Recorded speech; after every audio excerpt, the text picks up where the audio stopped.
One of my collections is in my Instagram feed. There's a wall of very brightly colored portraits, and they're all kind of from the 80s. And they were painted by a gentleman, an Oklahoma man named Claire Seglum.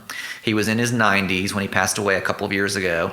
And a friend who I only knew through Instagram, and we've met in person since then, but she messaged me on, this was during the pandemic. So it was in 2020, kind of, I think in the summer of 2020.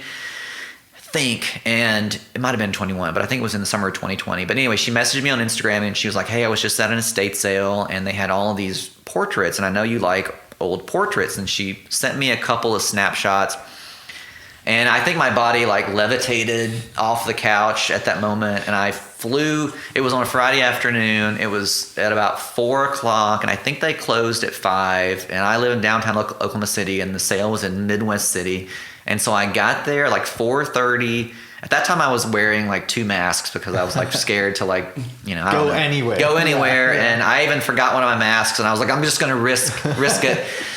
Risk COVID for the collection. I'm just going to risk it. And so I get in there, and in like 20 minutes, I picked up 50 of these really amazing, colorful portraits that he had painted. And he was a prolific, amateur artist. He had landscapes and all kinds of things, and the portraits were my favorite. And then I brought them back and I posted on Instagram. I went into an empty apartment in my building. They let me spread them out on the floor. Got my ladder, and I took this really, a picture of all of these portraits.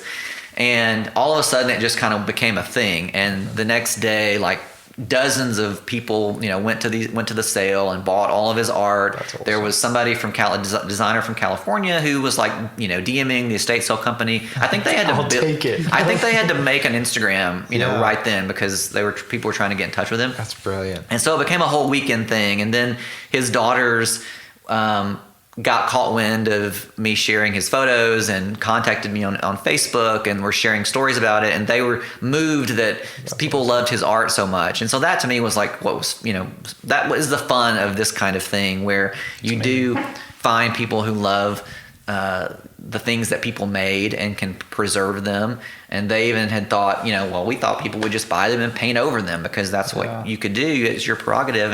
And they had really never seen all of his portraits together.